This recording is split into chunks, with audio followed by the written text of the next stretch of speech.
Hello दोस्तों, मैं रजनीश बिंद एक बार फिर से आप सभी का स्वागत करता हूं बिंद एकेडमी में। दोस्तों, आज हम पढ़ने वाले हैं एग्रीकल्चर यानी कृषि के बारे में। तो देख लेते हैं कृषि के बारे में।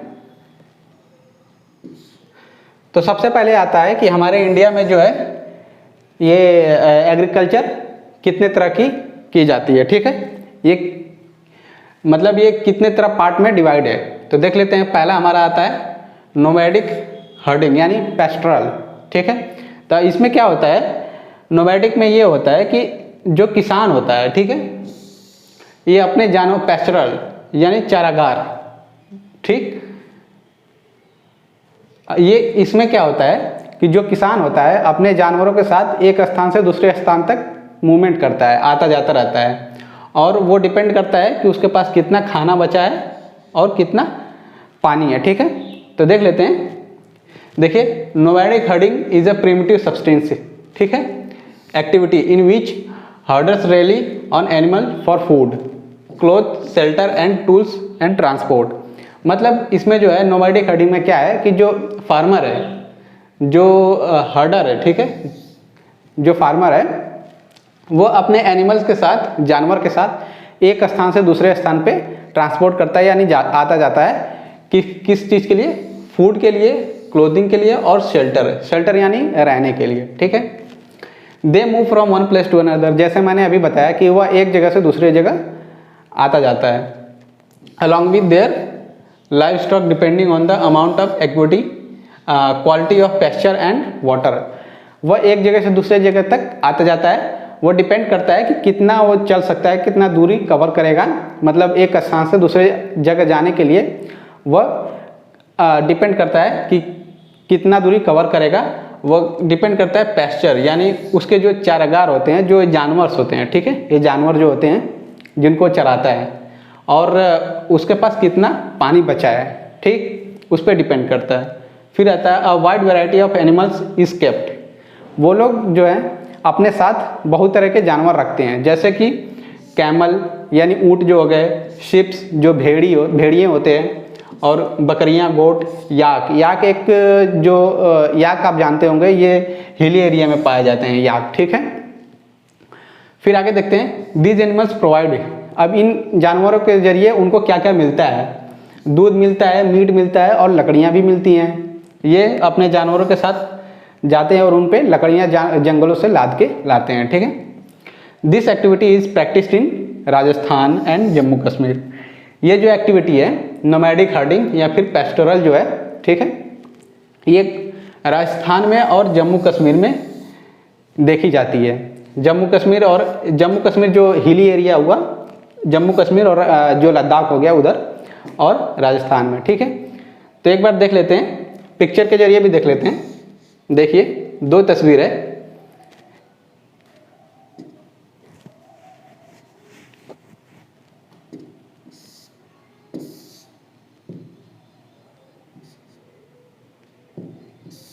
देखिए, इसमें क्या है, ये एक फार्मर है, एक किसान है, और अपने जानवर के साथ, इसमें बकरियां, भेड़ भी हैं, दो हैं, बकरियां भी हैं, भेड़ भी हैं, इन सब के साथ एक जगह से दूसरे स्थान तक जाता है। ठीक है, वो अपने खाने के लिए, अपने लाइवलीहुड, अपने जीने के लिए, उसके लिए ये एक जगह से दूसरे स्थान तक जाता है। फिर एक ये है, ये हिली एरिया का लग रहा है ये पिक्चर। यहाँ पे देखिए, यहाँ पे भी भेड़ बकरियाँ हैं, इसके साथ जो है किसान वो एक जगह से दूसरे स्थान तक जा रहा है। ठीक है, अब आता है हमारा दूसरा एग्रीकल्चर है, कृषि है, शिफ्टिंग या फिर झूम या फिर स्लैश एंड बर्न। अब इसमें क्या होता है, इसमें ये होता है कि जो एक एरिया होता है, जो ये ज़्यादातर जंगलों एरिया में ये की जाती है, जो खेती होती है, शिफ्टिंग, कल्टीवेशन या फिर स्लैश एंड बर्न और झूम, इसको तीन नाम से जाना जाता है। ये ज़्यादातर जंगली एरिया में किया जाता है। ये जंगलों में क्या करते हैं किसान कि एक जगह से दूसरे स्थान तक आते जाते रहते हैं। ठीक, जैसे एक स्थान पे वो लोग जहाँ पे हैं, वहाँ उस एरिया को जो है पूरा पेड़ पौधे काट के और वहाँ पे आग लगा देते हैं। आग लगाने के बाद फिर वहाँ से चले जाते हैं दूसरे स्थान पे। ठीक है, अब वहाँ से दूसरे स्थान पे जाके फिर कुछ साल बाद वहाँ पे रहते हैं, कुछ साल बाद वापस उसी जगह आते हैं जहाँ पे आग लगाए रहते हैं जंगल में। और वो जंगल में क्या होता है कि जो पहले की आग लगी हुई थी उसकी जो राख होती है, पेड़ पौधों की जली हुई एसेस जो होते हैं राख, उससे क्या होता है वहाँ की जो ज़मीन होती है फर्टाइल हो जाती है, ठीक है, यानी उपजाऊ हो जाती है। फिर वहाँ पे वो खेती बाड़ी करते हैं, फिर कुछ समय तक, कुछ सालों तक वहाँ रहते हैं, फिर वहाँ से दूसरे स्थान चले जाते हैं, फिर वहाँ से उस स्थान पे दूसरे स्थान पे जाते हैं, वहाँ पे भी आग लगा देते हैं। फिर ऐसे करते करते कई जगह जो किसान होते हैं एक जगह से दूसरे स्थान पे जाते रहते हैं, और जहाँ जहाँ जाते हैं वहाँ का एरिया वो जला देते हैं, आग लगा देते हैं और वहाँ की एरिया को फर्टाइल बनाते हैं, ठीक है। तो आइए देख लेते हैं एक बार फिर से इसको। ये देखिए, a small area of forest is clear by cutting down all the trees, ठीक है। इसमें क्या होता है, छोटी जगह जो होती है, जंगल की जो छोटी जगह है, ये देखिए, a small area of forest is clear by cutting down all the trees, ठीक है। एक जंगल का जो छोटा एरिया होता है, ये जैसे मान लीजिए एक एरिया वो लोग अपना सेलेक्ट कर लेते हैं, जितना रहना है उनको, जितना खेती बाड़ी करना है उतने एरिया में क्या करते हैं, पूरा जो पेड़ पौधे होते हैं काट देते हैं वो लोग किसान। काटने के बाद वहाँ पे क्या करते हैं, वो जो है उसमें आग लगा देते हैं, ठीक है। वहाँ पे काटने के बाद आग लगा देते हैं, ये पेड़ पौधे पूरे जल जाते हैं। फिर यहाँ से वो दूसरे स्थान पे चले जाते हैं अपने खाना की तलाश में, ठीक है, और रहने के लिए। वहाँ से जब दूसरे जगह चले जाते हैं फिर उसके बाद क्या होता है, ये देखिए, a small area is clear by the cutting down all the trees and the area is found people moved another place for a year, ठीक है। वही मैंने जब बताया कि आग लगाने के बाद वह दूसरे स्थान पे चले जाते हैं कुछ समय के लिए। फिर क्या होता है, जो ऐसे जो राख होती है, ये जो राख है, ये जो राख बच जाती है, जलने के बाद जो राख मिलती है होती है, वो क्या होती है, मिट्टी के साथ मिक्स हो जाती है, ठीक है, मिट्टी में मिल जाती है। और वहाँ का जो मिट्टी होता है जहाँ पे आग लगाए होते हैं वहाँ पे ये फर्टाइल हो जाती है, ठीक है, ये यानी खेती बाड़ी करने लायक हो जाती है, उपजाऊ हो जाती है। फिर वहाँ पे कुछ सालों बाद वही किसान दोबारा आता है, ठीक है, फिर वहाँ पे रहता है कुछ सालों के लिए, खेती बाड़ी करता है, रहता है। फिर जहाँ से दोबारा आया होता है वहाँ पे भी आग लगा के आया होता है, ठीक है। फिर यहाँ पे अब रहता है, फिर दूसरे जगह जाता है, फिर वहाँ पे आग लगा के फिर दूसरे जगह जाता है, ऐसे करते हैं, ठीक है। ये देख लीजिए, the ashes are mixed with the soil to make more fertile and this land is use for growing crops, ठीक है, समझ में आ गया। इसमें जो आग लगा देते हैं, इसकी जो ये बची हुई राखें हैं ये मिट्टी के साथ मिल जाती हैं और ये और फर्टाइल हो जाती है, जो ज़मीन वहाँ की होती है उपजाऊ हो जाती है, और उसमें जो है कोई भी क्रॉप यानी खेती बाड़ी करने के लिए ये सही हो जाती है। फिर आगे देखते हैं, दिस टाइप ऑफ फार्मिंग, इस तरह की जो फार्मिंग होती है, this type of farming is generally practised in region with the heavy rainfall like Assam, Mizoram और मेघालय। ये जो इस तरह की जो खेती बाड़ी होती है वह कहाँ की जाती है, उन इलाकों में जहाँ पे ज़्यादा बारिश होती हो, ठीक है, कहाँ पे, असम, मेघालय, मिजोरम, इन जगहों पे इस तरह की खेती बाड़ी देखी जाती है, ठीक। अब आगे देख लेते हैं जो हमारा थर्ड फार्मिंग है, सब्सिस्टेंस फार्मिंग, ठीक। अब इसमें क्या होता है कि जो हमारा किसान होता है, जो ये किसान है वो उतना जो अनाज है नहीं उगा पाता है कि अपना भी पेट भर ले और उसको बाज़ार में भी बेचकर और अपना पैसा कमा सके, ठीक है। वो सिर्फ इतना ही अनाज उगा पाता है कि वो अपना और अपने परिवार का पेट भर सके, ठीक है। तो देख लेते हैं, इन this type of agriculture farmers work hard. इस तरह की जो खेती होती है इसमें क्या होता है, जो किसान होता है वो बहुत हार्ड यानी बहुत कड़ी मेहनत करता है, ठीक है, खेती बाड़ी के लिए, to grow enough food to survive only, ठीक है।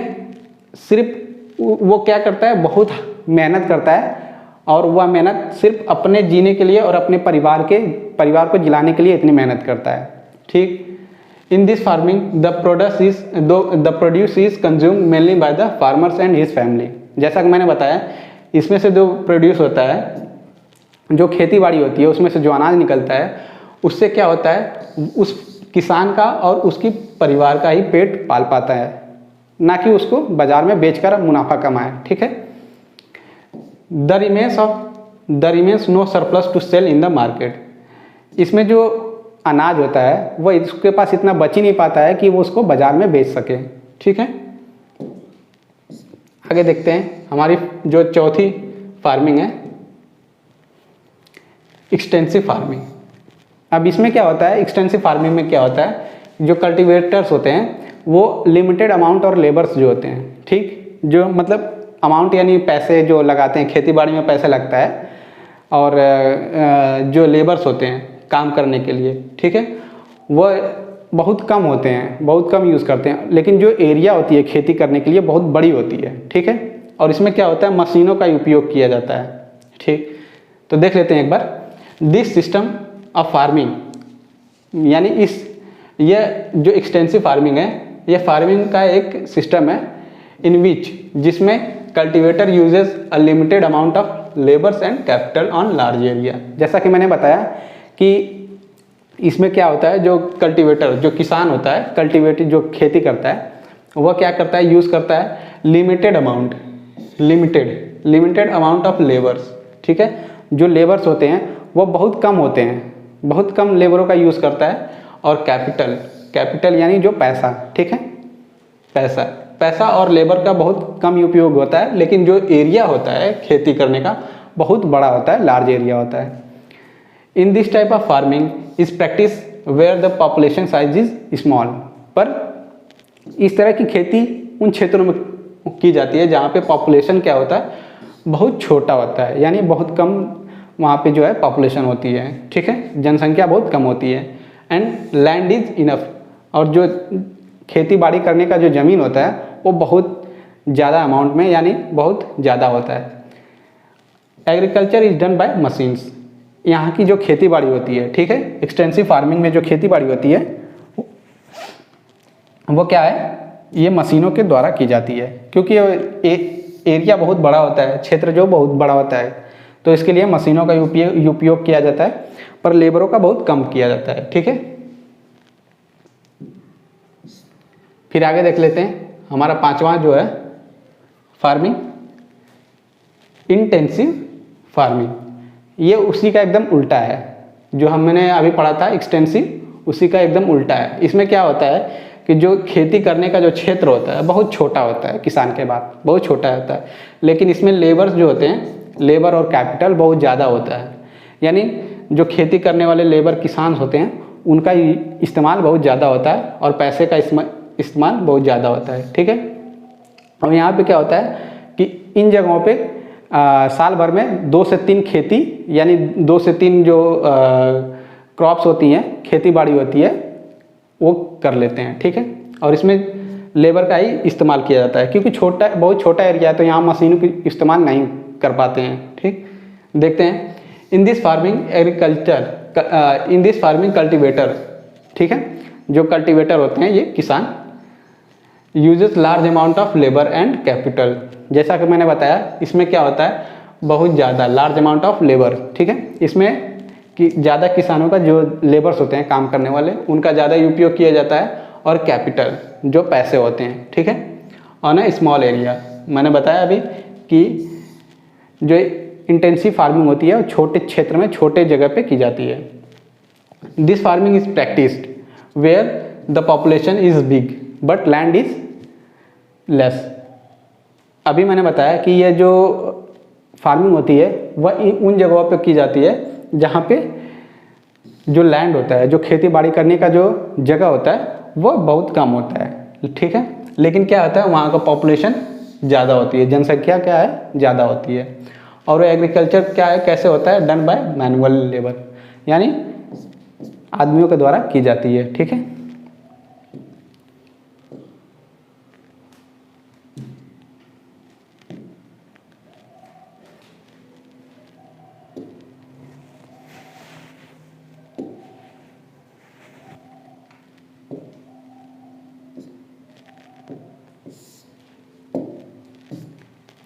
अब देख लेते हैं कि इंडिया में कितने तरह का क्रॉप्स होता है।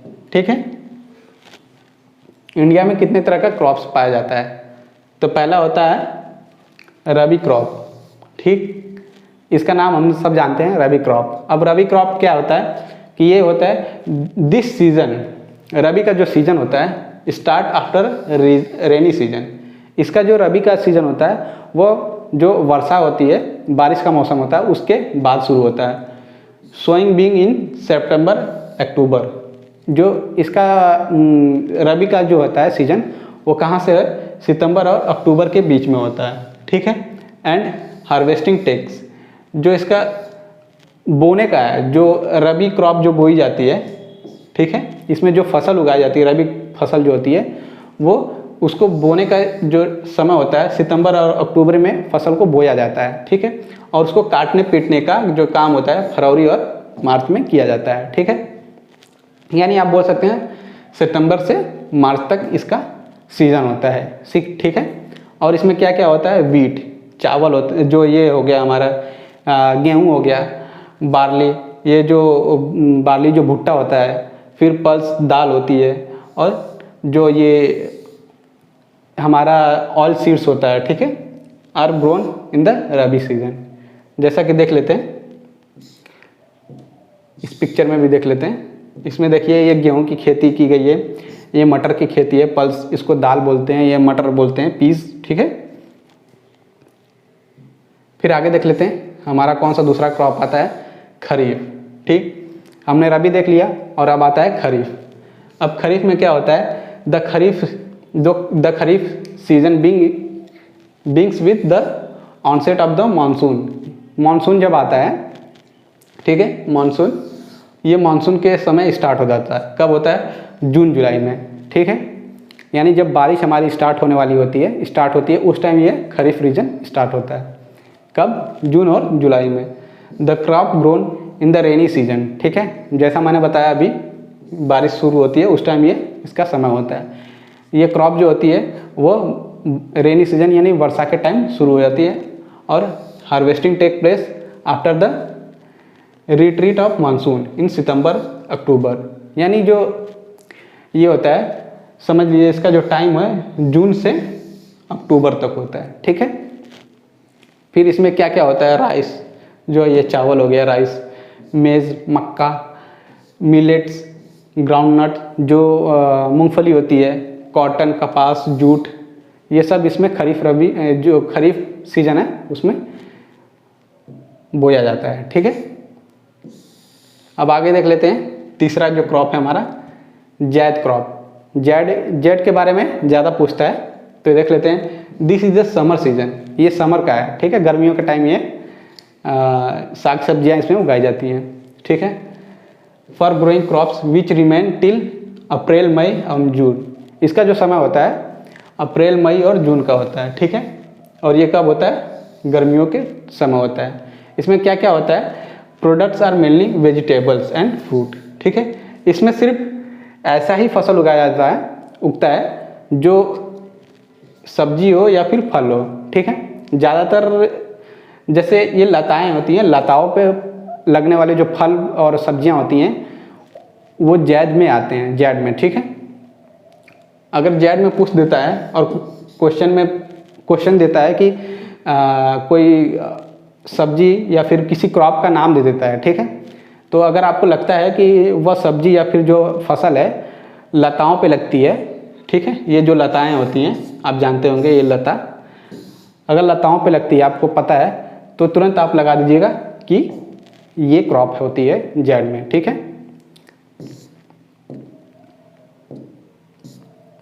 तो बस दोस्तों आज की क्लास के लिए इतना ही। उम्मीद करता हूँ कि आज की क्लास आपको पसंद आई होगी।